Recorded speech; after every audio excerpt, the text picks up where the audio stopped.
like this magic fix that you turn on Etsy ads and boom, you are a six-figure Etsy seller. I was able to get to a point where I was seeing daily sales by about mid-November. Have you ever had issues with copycats? And if so, what do you do about it? And so if you're not just looking for those unique phrases, you're not going to sell anything. Point blank. Today, I had a wonderful conversation with Taylor, who managed to replace her 9-to-5 corporate job with Etsy print on demand. And during our conversation, she revealed a lot of the secrets that helped her get there. We're going to go over in depth how to identify a good niche on Etsy, how to actually create good looking mockups, what to do about shipping, customer service, and why Etsy ads are actually underrated. Loads and loads of nuggets in here, so if you are selling on Etsy, whether you're just getting started, you're an intermediate or expert seller, there's something here for everyone, so let's jump straight into it. Thanks a lot for coming onto the show. So you've just finished your first full year on Etsy. How did that go for you? It went well beyond what I would have imagined it if you would have asked me that a year ago, of what I would predict for how it would go.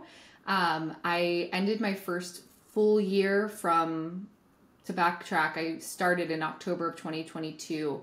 And so to October of 2023, I reached $100,000. And then just by the full end of 2023 as a whole, I ended around $166,000. So almost double what I did just in that first little time frame was also in that last little stretch of Q4. But it has led me here now, and now I'm actually a full-time entrepreneur and pursuing print on demand full-time, which is pretty cool to say. Interesting, interesting. Those are really good numbers for your first full year, but you started slightly before that, didn't you? So yeah, when did you start exactly, and how did you get into print on demand? Yeah, so it started, like I said, in October of 2022. I was scrolling on TikTok. This is where it all stems from. I found a random TikTok video that was saying, here's how you make money online. I don't know the time frame, whether they said I could do it in 5 minutes or 5 years, but it caught my attention. And I thought that it was honestly the first thing, money-making skill, tactic, scheme maybe, that actually seemed feasible. And at the time, I had recently just gotten engaged. So the idea of making a little bit of an extra income sounds great when you live in the US and weddings are very expensive to plan. So I very impulsively, I went onto Amazon because I didn't have a laptop or a computer or anything actually at the time. So the easiest route in my mind was I'll get an iPad. That way I can create designs that I need for this business model. I overnighted that iPad with Amazon Prime. It was on my doorstep the next day, and as soon as I unboxed it, I was downloading Canva, making a Printify account, and starting my journey, so to speak. And how was the start of your journey? Because most people's start is usually quite tough.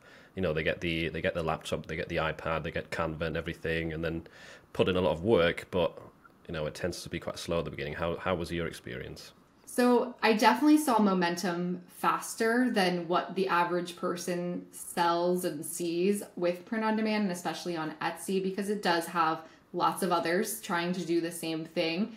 In my mind, I knew that I had a really good opportunity with the time frame that I was starting, with it being Q4, and that was going to be the highest time that people were going to be shopping and looking for products. So I tried to leverage that as best as I could and really target more of those seasonal type items, which worked for me. I started seeing sales really within my first week, just one sale a day. It's not like I was seeing multiple orders or anything like that yet, but I was able to get to a point where I was seeing daily sales by about mid-November. And through the end of November into December, I really saw a lot of momentum. Really in that mid of November to December is where I had the most momentum. And then of course it tapers off a little bit. But I was able to hit my first 100 sales by the end of December. So that kind of gives some context. So really from October to the end of December, about 100 sales. I'm glad you mentioned that, because it's a good message to the people who are starting out right now, like January, February. You're going to have a way harder time getting those initial sales. Like even if it's just 1 or 2 sales a day, that is tough at this time of the year. But the work that you're putting in now, it can pay off during Q4, even if you don't see any instant results. So you've been doing this for a while now, about a year and a half. What's sort of been the most important lesson that you've learned along the way? I love this question. The most important lesson that I've learned is to not underestimate what is possible with print on demand. And I think specifically with that, thinking about Etsy, I looked at Etsy, and I think a lot of people look at Etsy with this stigma of, oh, it's Etsy, it's handcrafted, it's cute. I think it has a little bit more of a light energy around it. But Etsy's really a powerhouse, and I underestimated what I could do with it to some extent. And so I didn't treat my business like a business from day one. And so that's the lesson that I hope that everybody hears, because the fact that I didn't treat it like a business from day one, I was using my personal checking account. I was using all my personal accounts. I didn't have an LLC or anything like that at the time. And then when I felt like I was starting to see momentum, which was probably about this time last year, I thought I should probably start sorting this out so that at the end of this year, I am not wishing I had done this sooner in terms of the financial aspects of having a business, because it is a business, even if it might start off as a side hustle, a hobby, that type of thing. But I didn't have that same mindset when I first started. And so it made it a big lesson in my bank account when I had to pay a bookkeeper a lot of money in order to get it all right and get it all straight as well. It's really interesting you mentioned that, because I often get asked about tax and should you start a company from the beginning, etc., etc. But with it being the UK here, maybe the rules are a bit different. So can you do it without a company at the beginning? And with like a separate personal bank account, is that allowed? Is that possible? Or does that just make things incredibly difficult? You definitely can. You can be what would be considered a sole proprietor. And that is a fantastic way to go. I think that many people often stick to that route, and that's completely fine to do it that way. The main thing would be having just a separate account, more so for showing your income and expenses. Because it gets a little bit confusing when it's intermingled with what you're personally spending. If I have, charges from Printify, but then I also have charges from Starbucks, as an example, and it's all kind of intertwined. It makes it confusing for really tracking exactly what your profit is. So having that separate account, I think, would be ideal for anybody really getting started. And that can just be another personal checking. However, if you are looking to expand more, I think it is very beneficial in the US to have an LLC. And if you do have an LLC, it is required to have your finances separate. You cannot intermingle your finances if you do have an LLC. Okay. Yeah, it does sound very similar to the UK, because I started out as a sole trader as well. So I did have a separate personal account, but I didn't straight away start a limited company. So let's get into some of the nitty-gritty stuff then about selling on Etsy. So there's obviously a lot of different niches that people can target. You already mentioned seasonal when you started at the end of the year. So between a trending niche, a seasonal niche, and an evergreen niche, what's sort of your go-to one and why?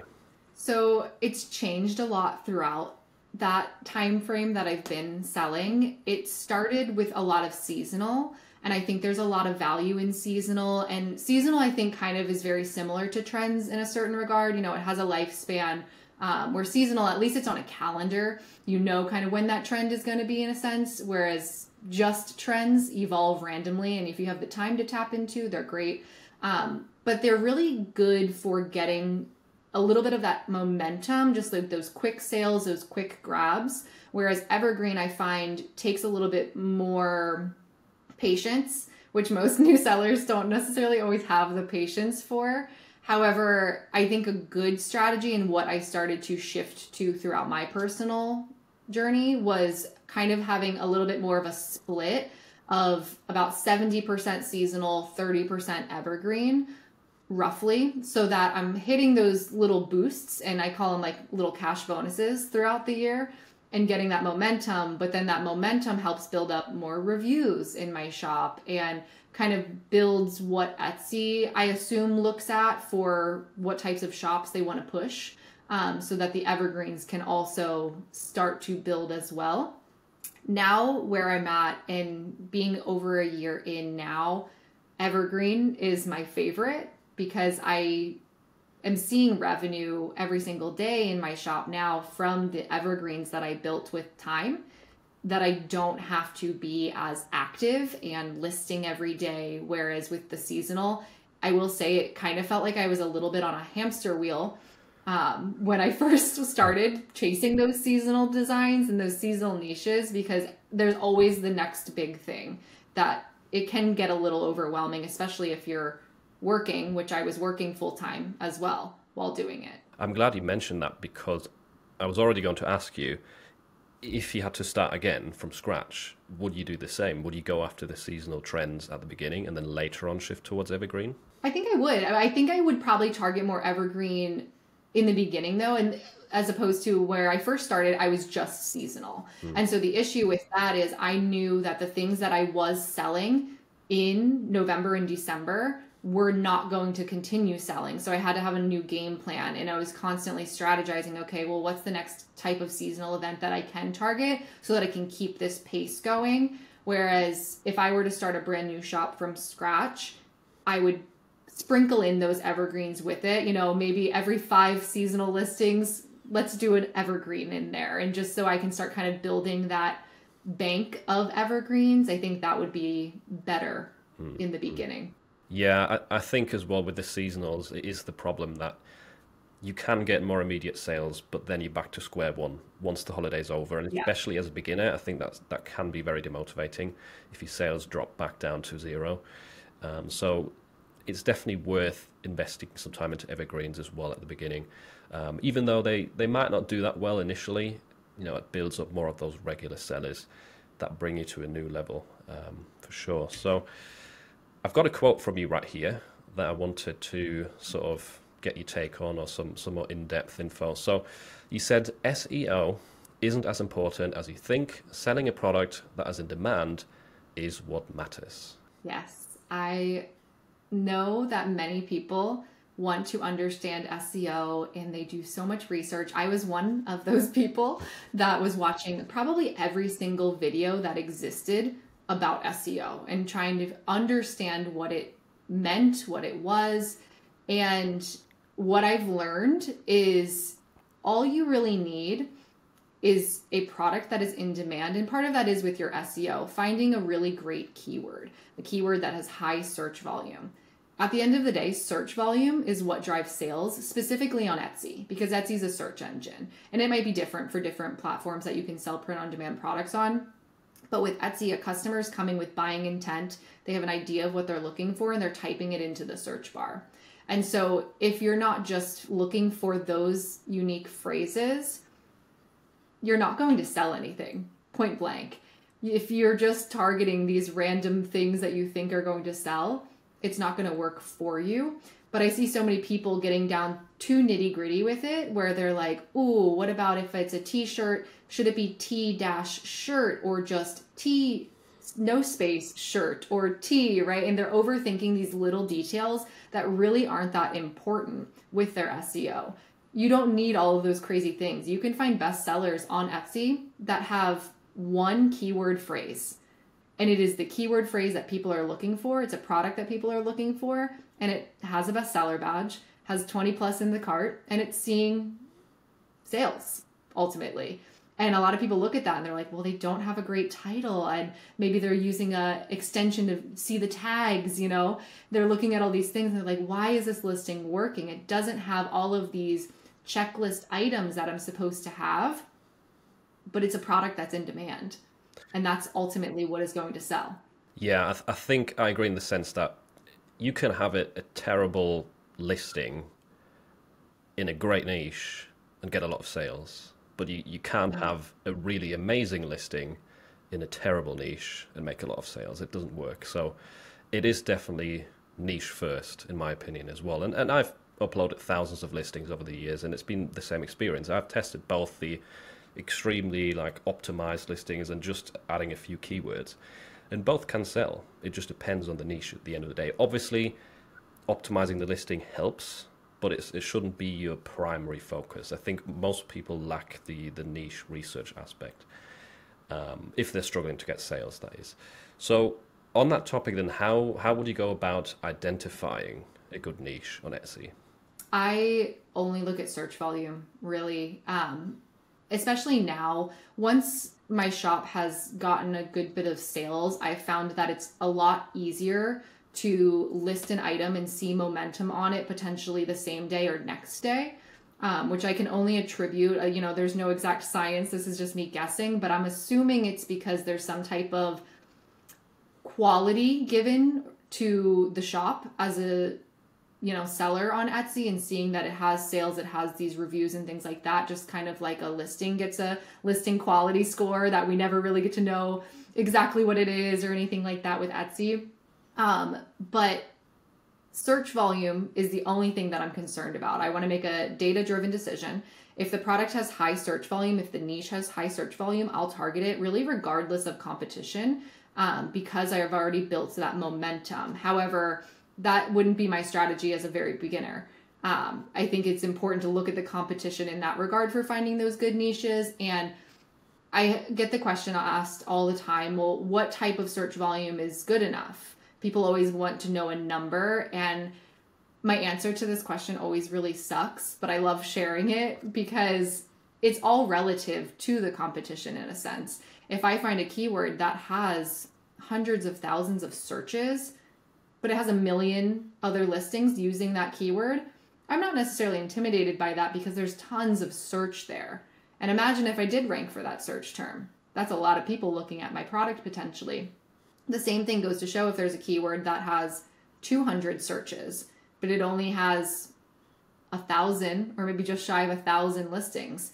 Relatively speaking, those are about the same in a ratio, right? It's kind of relative to one another. And so as a new shop, I would really be interested in that 200 search volume keyword with the minimal competition, because that's going to be a really quick grab. And odds are those other 1,000 listings or even the 1,000,000 listings for the, high search keyword, probably a lot of them aren't that great. It's probably a lot of people trying and attempting, but don't really have the design skill yet, really aren't optimized yet. So really, you probably have significantly less actually optimized competitive listings around you. And a lot of those people also won't be using ads either, will they? So I'm guessing it is easier to compete in those sort of competitive niches if you're using ads, and most people won't really want to take that risk. But you raise a good point. A lot of the designs might not be up to par. And if you can stand out with a really good design or a new, unique idea, then sort of the potential is definitely better in those highly competitive niches. As a beginner, though, if you don't really have the advertising budget or your design skills aren't there yet, I would also say focus more on the lower competition niches. They do need search volume, like that's the important part. But those are easier to get some of your first sales and some of your initial experience with. Once you have found a niche that you're a big fan of or that you want to enter, what sort of products do you create, or what are your most successful product types?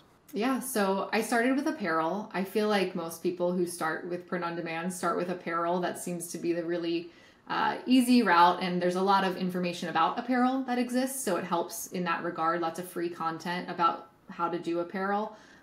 So started there, and that's still definitely a great product type. I sell apparel every single day. But the first things that I really expanded into after apparel is tote bags, mugs. I wouldn't say they're my best seller. I haven't really put a lot of emphasis into them, but I have had sales with mugs, and phone cases. Phone cases is the third that has been a very great product type that not a lot of people are willing to explore. And so I think that's part of what makes it pretty good. So actual t-shirts and sweatshirts, it's not even one of your top performing product types. It's more the coffee mugs, tote bags, and the phone cases? So apparel is still something that I do sell every day. Okay. I see a lot of sales with apparel. When you look at like the profit margin though, for example, a tote bag has a higher profit margin typically in my experience than apparel. And it's ironic, speaking of profit margins, t-shirts I find a higher profit margin with than sweatshirts, which I feel a lot of people always say, oh, sweatshirts are more because they're higher priced, but they also cost a lot more and they're more expensive to ship. You can get a pretty good profit margin on a t-shirt, but their profit margins on apparel still aren't the same as what you can get with a tote bag or a phone case. Mugs are good too, but I've only dabbled in mugs a little bit and seen sales. It hasn't ever been a product that I've really built out within my shop. Okay. I've never listed a tote bag on Etsy. I have had a lot of success with coffee mugs and t-shirts and stuff like that, sweatshirts. But yeah, I've never considered tote bags. They do sell on Amazon. Like I do get the occasional sale there. But it's an interesting one to try out. So anyone listening, you probably have a lot less competition in tote bag niches than you would do in like the typical t-shirt stuff. But speaking of your pricing and your profit margins, do you have a specific strategy that you kind of stick to? Is it a certain amount of profit that you add onto the production price? What do you do in terms of the shipping cost? Yeah, so it varies a little bit from product type to product type. With apparel, really kind of the go-to price range or profit margin range that I try to go for is around 30%. However, that is not 30% on every single variation, which I always like to emphasize that, because with apparel, you have your sizes. You have small through, potentially all the way up to 5XL, and then you also have white, black, pink, blue, all of your different colors, and they all cost different amounts depending on the print provider that you're working with. So I often will set more of a standard price for small through XL, have a little bit of a higher price for those larger sizes and kind of go up incrementally in that regard. But what that ends up looking like is on a white size small sweatshirt, for example, the cost of that item is significantly less than a XL white, for example, or an XL navy, for example. And so my profit margin on the lower item is often closer to 40-45%, whereas on the more expensive variations, my profit margin dips down a little bit, more so to like 15-20. But what I find is when people are purchasing, they're buying all types of different sizes, and consistently I find that I still get to that average of around 30%. But I think it makes the pricing look a little bit more in unison when a customer's shopping. It's not overwhelming to the eye. I have made the joke before, you open up the sizing or the color list, right? And it's like a scroll that unravels, and there's tons of different sizes, tons of different prices. It's, I think, very overwhelming to somebody who's just trying to buy a t-shirt. But that looks different with like tote bags, for example. People will spend a lot more on a tote bag than what they're actually priced production wise. Tote bags are pretty cheap when it comes to production, at least for like a simple cotton canvas tote bag. And so for that, I've looked at what other people have been selling them for. And the profit margin on that generally I find is a little bit closer to 40% just at a base rate. And it looks different for other product types as well. I like to do a little bit of research in that regard of what other people are selling things for. I never want to be the cheapest, but I also don't want to be the most expensive, trying to find that little middle ground. Mm-hmm. Yeah, that's a good point, because t-shirts, I feel like most people, they kind of look for like the $20 shirt or less, whereas a tote bag, you could potentially get it for $25, maybe even up to $30. It seems more reasonable, I think. And if they're cheaper to produce, that's pretty good. What about the shipping? Do you offer free shipping? Do you have high price, low price? What do you go for? I kind of have like a hybrid method. It's something that when I first started, I started with all free shipping because Etsy said, oh, if you have free shipping, we will push your products out. So I was like, okay, I'll try that. And I guess it worked to some extent, but then I found my profit margins weren't quite what I wanted them to be by doing that. And I had also heard other advice that there's kind of a strategy in having more of a lower customer facing price. So having that cheaper price that the customer sees and then tacking on shipping to maintain the profit margin that you want to see, but you are able to get that click a little bit easier. So around January of last year is where I developed this hybrid method. And so more expensive items like a hoodie or a sweatshirt, for example, it's difficult sometimes to price an item like that when you have the $35 plus free shipping guarantee in your shop, which a lot of people opt in for. I have opted in for that because of the production of a hoodie, somewhere usually between $22 and $28, and then there's shipping on top of it. So for you to price that adequately, oftentimes you end up really close to that $35 mark. And so if you have that free shipping guarantee and you have paid shipping in the listing, and hopefully, let me know if I go on a tangent here, but the customer ends up buying maybe a different size that's slightly over that.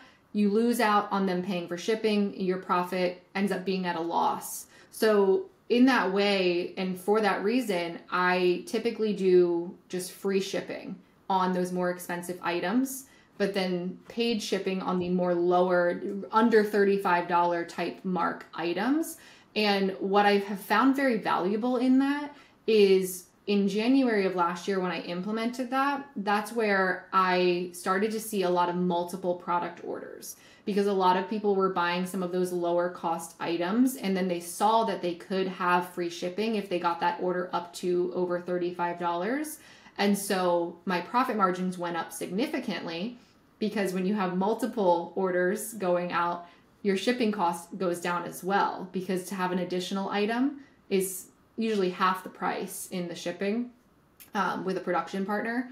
So a little bit of both is really what's the main story there, but hopefully that's helpful. Yeah, I think that makes a lot of sense. So basically you're saying the cheaper priced items on your shop, you do charge for shipping.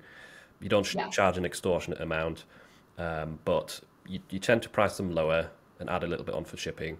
And then the higher priced items, you just price them a bit extra high and offer free shipping instead, because you don't want to lose out on the shipping cost because of Etsy's free shipping guarantee.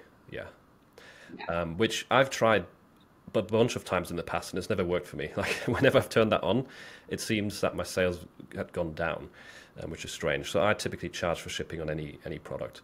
But that's an interesting hybrid model. I've not heard of that before, but it does make sense. So do you mainly sell to the US or also to like international countries? Only to US.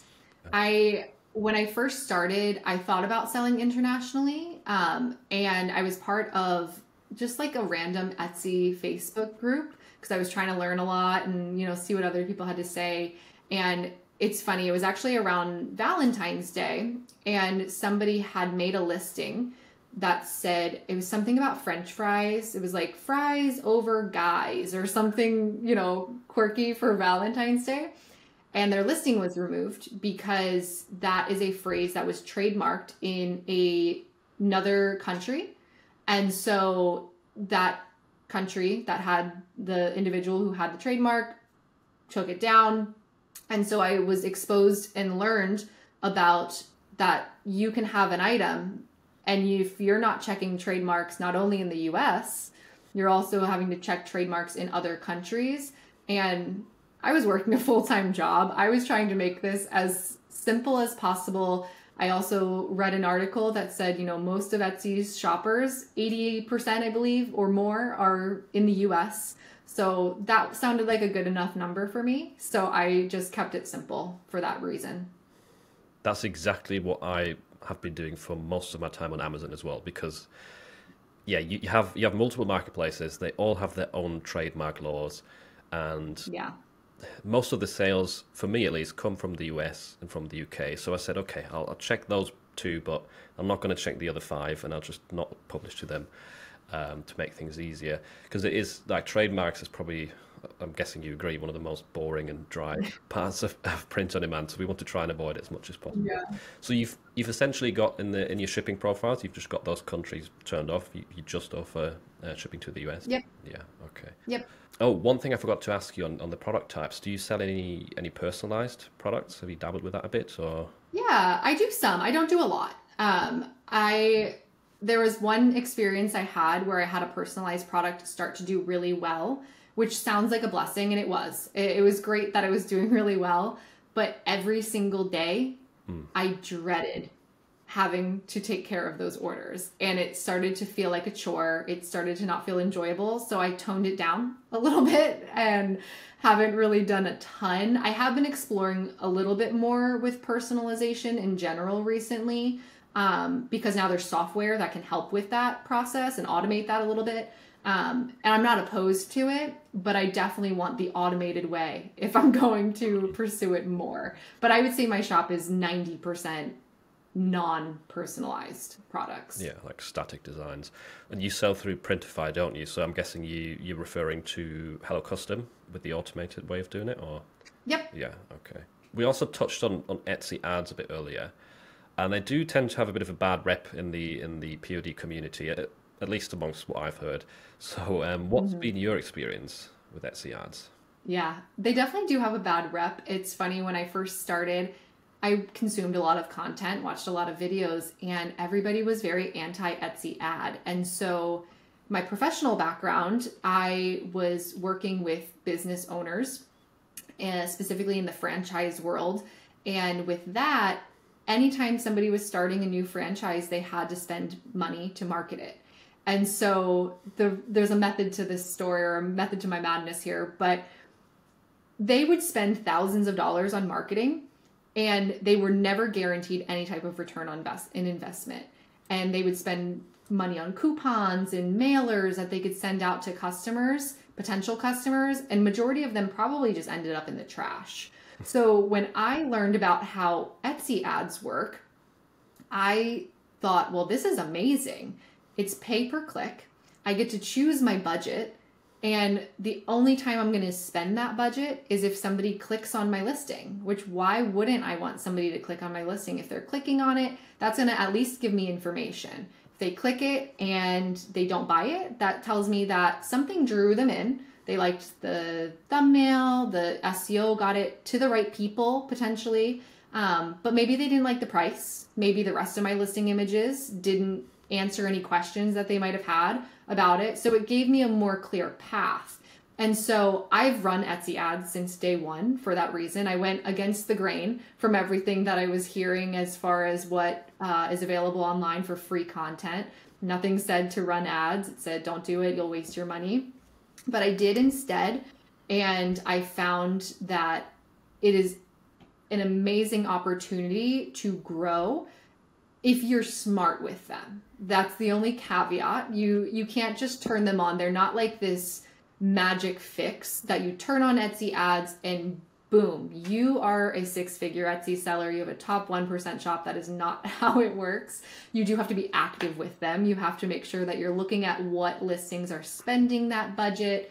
But the ability to control that budget, with what you're spending on it, I think is really what makes it so valuable. When I first started, I started with $1 a day, and then I quickly bumped it up to $3 a day because I compared it to every day I buy an energy drink, and an energy drink is about $3. So if I can, maybe replace my energy drink that I'm buying anyway with an investment into something that's going to maybe make me more long term, then it would be worth it to me. Yeah, so you kind of use them more as an additional analytics tab to gain more information. Yes. And to optimize your listings through, not just to help increase sales and kind of ignore them, like set them and forget, that does make sense. I think some of the reasons why people tend to not like them is because you can't control your bids. Like, it could be that they spend $1 for someone to click on your listing, whereas I think you were able to do that back in the day, and you are able to do that on Amazon, for example. But you said you started out with a fairly low sort of daily budget of a few dollars. Have you adjusted that with time? Do you have any strategies or rule sets in terms of how much to spend on Etsy ads? Yeah, so I have found the sweet spot, and this is great for if you aren't very active with your Etsy ads, if you just turn them on. I found the sweet spot where you're still able to relatively remain profitable is about 5% of your average profit. So I started kind of calculating when I was seeing profit coming in. For example, in January is where I felt like I really started to see profit. I saw my first $1,000 profit of January last year.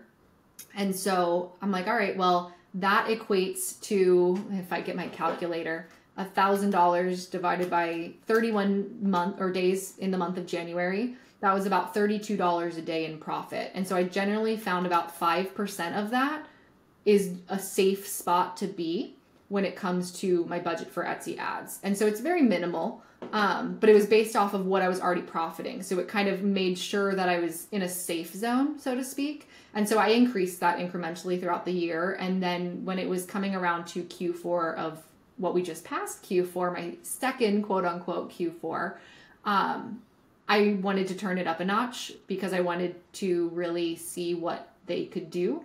I started turning them up in August. I went to $100 a day. And then by October, I maxed out my Etsy ad budget. I had it up to 1,000. And then I actually learned you can go to 1,300 now, which that used to not be a thing as well. I never spent that. Mm-hmm. I just want to add that there. Because there's always the question of, oh my gosh, how do you spend $1,000 a day? You don't. The most I think I ever spent, and this was during Q4 when search volume was very high, was around $200. So of that, I still was profiting significantly more than that because of the demand and the amount of products that were being sold during that time frame. So it wasn't just throwing money, just to make the fire bigger. But I've since brought that back down into the new year and kind of gone back to my more standard percentage. What would you say to someone who's starting out with Etsy ads and say during their first month the ads are not profitable? Because I think that tends to be the experience of people that, maybe they've spent $100 on ads, but they've only made 2 or 3 sales, so it's not really been worth it. Do you think there's still a point of keeping them on if they're not really returning a profit? Yeah. So for one, if somebody's spending their ad budget, that is a really great thing. And I know that sounds crazy, but in order to spend the ad budget, that means that somebody's clicking onto their listing. So they have so much data by that. They need to look internally and figure out, well, why aren't people converting on that listing? Because they have more so a click-through problem. It's a completely different story when you have an ad budget spent and you're not spending anything. That kind of leaves you in a little bit more of a mystery because it could be your SEO, it could be your thumbnail, it could be your pricing, it could be all these different things. People aren't clicking it. But if somebody's clicking it, you know that you got your listing in front of somebody who was interested in it and they liked what they saw, at least with that main image. So now your next path is maybe down to 3 different options as opposed to 100. Okay. When is the point, or when does the time come to turn them off, or maybe to turn individual products off? Because I'm guessing you can't forever run a certain product if it is only burning money. Do you have anything there, any advice? Yeah, so I have had products that I've turned off Etsy ads for that they just always have that higher bid, for example. Usually it's something like that where it's a more broad niche. And it's something, so like, for example, I had a listing and it was kind of catered around Mother's Day of last year. Mother's Day, using that as a keyword, it's a great keyword, but a keyword like that, because it is very high search and also highly competitive, the bids end up being higher for that cost per click. And so the listing was doing well, but not well enough for the amount of clicks that were coming from ads. And because it was such a generic keyword that was really eating up those clicks, people who are just searching for a Mother's Day gift, for example, they could be looking for all types of different things. So it's not specific enough to convert at a significant rate. Mm-hmm. Generally, a measurement or a measurable way that you could kind of look at what might be an indicator to turn something off, though, is looking at that return on ad spend, the ROAS. When you're in an Etsy ad dashboard. And generally my ballpark number I try to be over is 3. If I'm not over 3 right away, which is common, you're going to have listings that are not going to be over 3 right away. You're going to spend some clicks, and some money in order to see the path of that listing and how it's going to actually perform long term. But if it was consistently under 3 for months, 4 months is usually a good ballpark because that's kind of the life of a listing, that expiration mark of it. I would turn it off at that point, and reevaluate, or just say that this just is not working. And I also think there is certain listings that might do well organically, but the ads just don't really work out because, like you said, the cost per click might be really high, and the conversion rate is not there just because of the keyword is very broad. So I don't think you necessarily need ads all the time to make or to produce a good seller on Etsy. To shift the topic, I think another common question that people have is how do you handle returns or exchanges if a customer's got a problem? What do you tend to do? So I have the standard no returns, no exchanges on my storefront. But if somebody reaches out because they have some type of issue, generally when somebody's reaching out is because there actually was an actual issue with the product. There was an issue with the print, it arrived damaged or something like that. And with that, the print providers, most of them, I primarily work with Printify, but they're fantastic about getting any type of replacement or refund, depending on what the customer is looking for. I try to treat people how they want to be treated. So if they're wanting a replacement, giving them the replacement. If they want the refund, giving them the refund. I'm flexible to it in that regard. And this doesn't happen as often, but if it's a customer error, they put the wrong address, or they put, something was misspelled for them on the personalized product, for example, the customer's not always right, which is kind of a hot take, I guess, but I do stand by my policies in those regards. So I'm flexible when it's warranted and not if it's not warranted. But as a new shop, I probably wouldn't be as firm. I work with students all the time who, run into an issue and they're like, I want to give them, what they are asking for, even though they're wrong in this situation. And as a new shop, you do have to err on the side of caution because they could leave you a bad review, which as a new shop, that is going to be potentially detrimental in stalling your growth. So to some extent now I'm like, if I get a 3 from them, it's okay. Yeah, that's true. If you have to take a hit as a new seller, I know you don't really want to offer them a refund or pay again for a replacement, things like that. It's definitely worth it over having that bad review on your shop. And the print providers, they're typically going to cover that cost. So if there is a genuine issue with the product, it's no out of cost pocket for you. So it's really no loss on that. It's just making the customer happy and taking care of it for them. Yeah. There is the occasional situation where it doesn't apply. And actually, I was wondering, have you ever had a case where a customer claimed that the package was not delivered, even though the tracking says it is delivered? And if so, what have you done in that case? So I have had that happen a couple times. And so in that instance, at least in the US, that is considered mail theft. If it's marked as delivered, it's potentially a stolen package.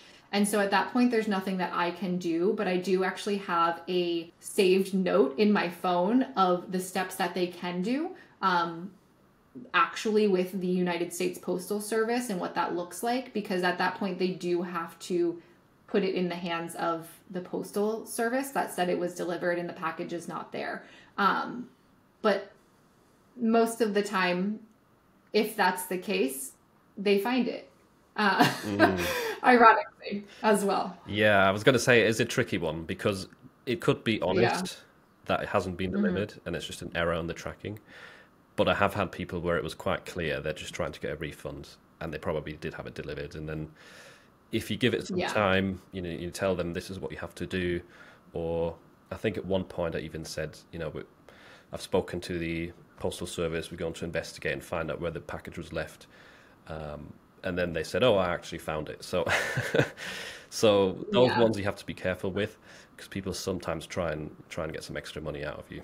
Yeah, normally if I send my little saved note that I have about all of the steps that say, check with a neighbor, check with a family member, all of these different things that you can do in the meantime to see if it was left somewhere. Another thing is also waiting because sometimes a postal worker will mark it as delivered because they're about to, but maybe they just haven't yet. But that customer got the notification that it was delivered. So they're, immediately excited. They got a package. They want to open it up. But generally that message lets you know if they are being genuine or not. depending on how they respond to that message. They find it or they just don't respond. Completely different topic. What in your opinion constitutes a good quality mock-up? Because obviously with Etsy, we've got the issue, people want to see what the product looks like when they get it in real life. And you also want to make it look enticing when you show up in search results so people click on your product. So are there some tips that you've developed over the years that sort of increase the click-through rate, make customers happy, and essentially lead to placing that order more often? Yeah, I think mock-ups are very important, especially for that conversion and actually getting the customer to purchase things. And with Etsy specifically, they've kind of established this aesthetic, not even Etsy as the Etsy itself, but just the nature of those who sell on Etsy have created this aesthetic of lifestyle. I compare it to Pinterest a lot, that type of aesthetic. But I think at the end of the day, what qualities a good quality mock-up would have is that it lets the customer feel as if they know exactly what they're going to get. And like you said, making sure that it looks like the product. But I think also touching on, if somebody's shopping in person for apparel, for just an easy example, they want to hold the item up to them. They want to potentially be able to try it on. They want to be able to understand how they could style it, right? And I think that mock-ups can help answer those types of questions and thoughts that people have. They're able to see that item on somebody who maybe looks like them or is styling it a certain way, and they're able to make those same types of connections that we look for with in-person shopping through an image. Now, it's very important though that you are using a mock-up that is the same product of what you're selling. So I know with apparel, because mentioning apparel, sometimes people will have a Comfort Colors brand shirt, but they're selling a Bella in canvas. And so that's not an accurate representation. And so I don't think that that's a best practice. I think it's very important. Like you said, the customer needs to be able to see exactly what they're going to be receiving. But more of those lifestyle type mock-ups are just generally what converts better on Etsy.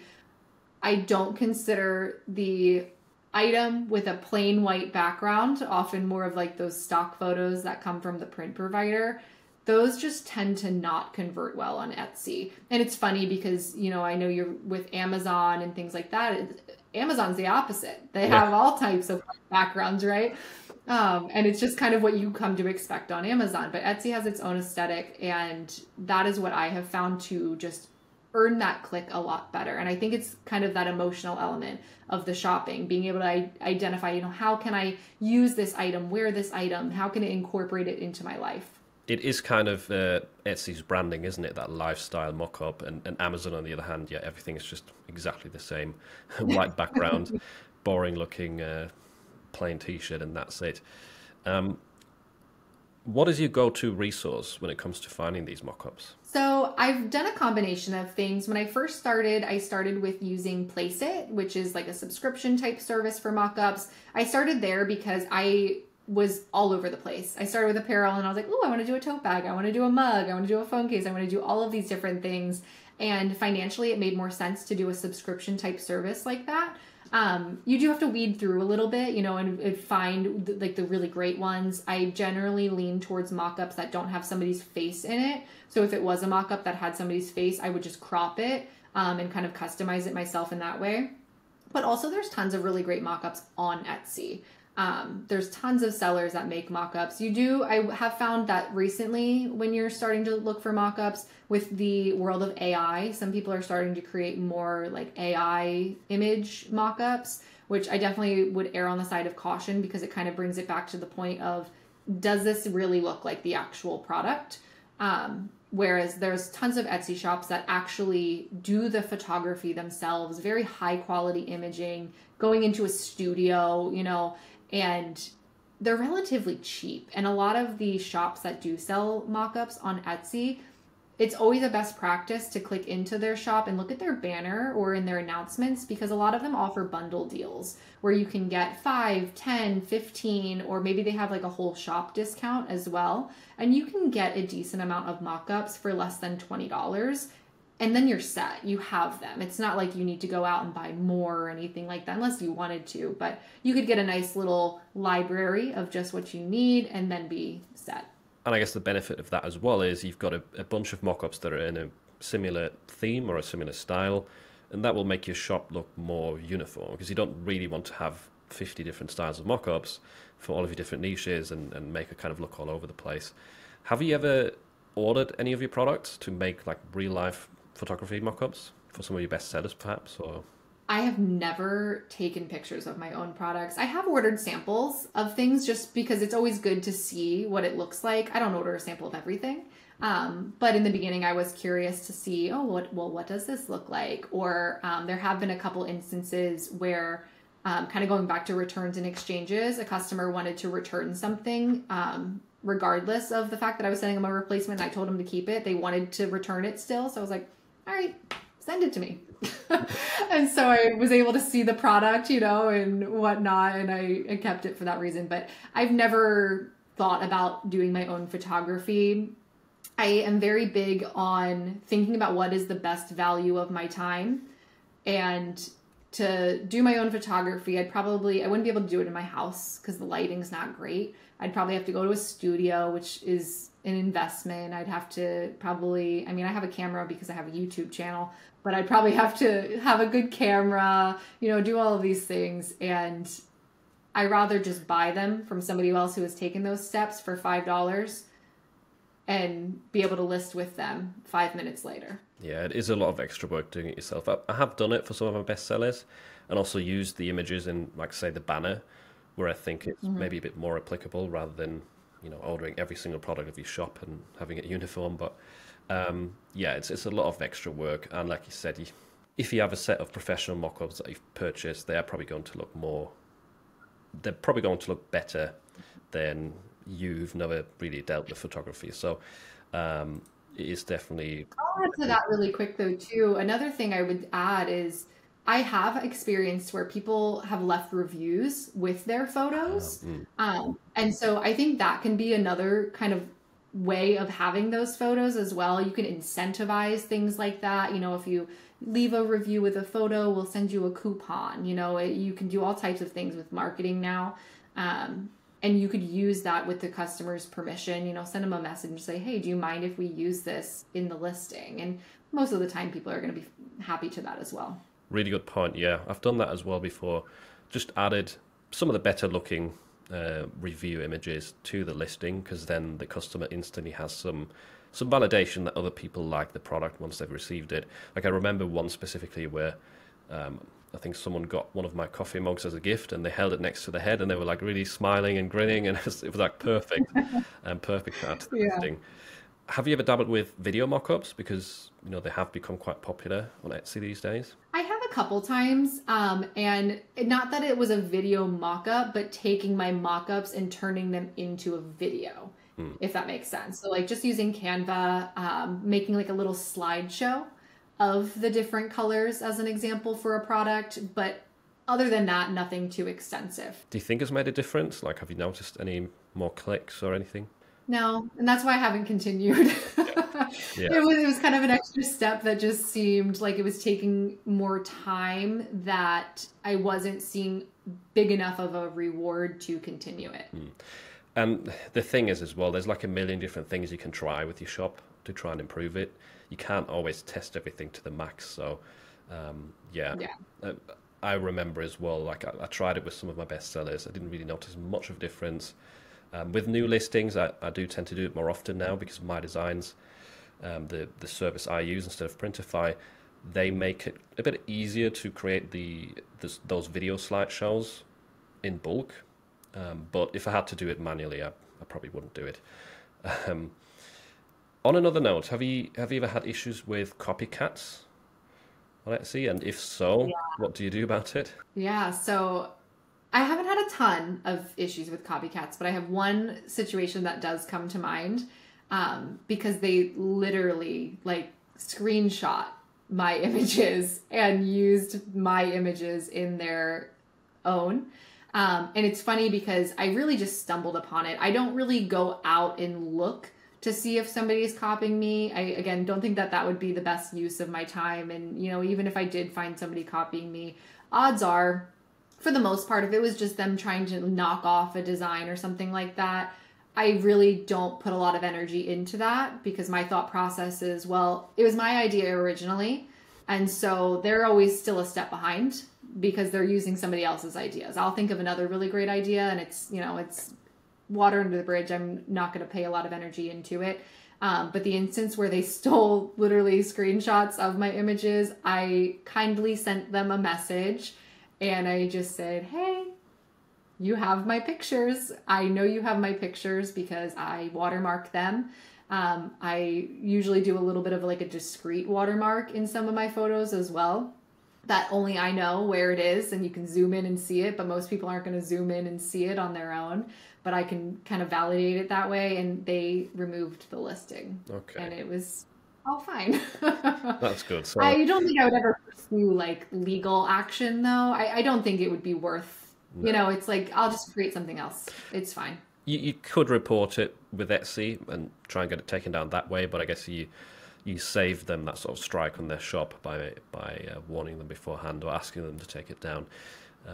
Yeah. I typically don't pay much attention to it either. I think it's too much effort to try and get them all taken down, because even if you take everyone down that's copied you, there will be new people doing the same thing again tomorrow. So yeah, it's inevitable. I feel like the prime example, I don't know if you saw the girl who sold the pickle sweatshirt on TikTok. No. There was this girl that with TikTok shop, she sold this sweatshirt that had pickle jars all over it. And I think she sold like $1 million of this sweatshirt. It went crazy. But if you go and you look up a pickle sweatshirt now, there is 1 million other pickle sweatshirts that exist as a result. And she's made her money, you know, and she'll come up with the next great idea that she has as well. Yeah, I think I know the one you're referring to, because I've seen it all over Amazon as well. Yeah. So it's made it there, I'm sure. Yeah, it's funny to hear where it originated from. One more thing then. So I'm guessing probably a lot of people that are watching us are sort of at the beginning stages of their Etsy shop. They're investing a lot of time right now, but they're maybe not seeing the results that they were hoping for. Do you have a final message for those people? Most people will quit before it gets good. The mindset that you have is the most important thing that you have to have throughout starting anything. As humans, we're programmed to quit things when they feel unsafe and when they feel hard. That's how we were back when we were cavemen and women. We stayed with what worked for us, and as humans, we continue to do the same thing.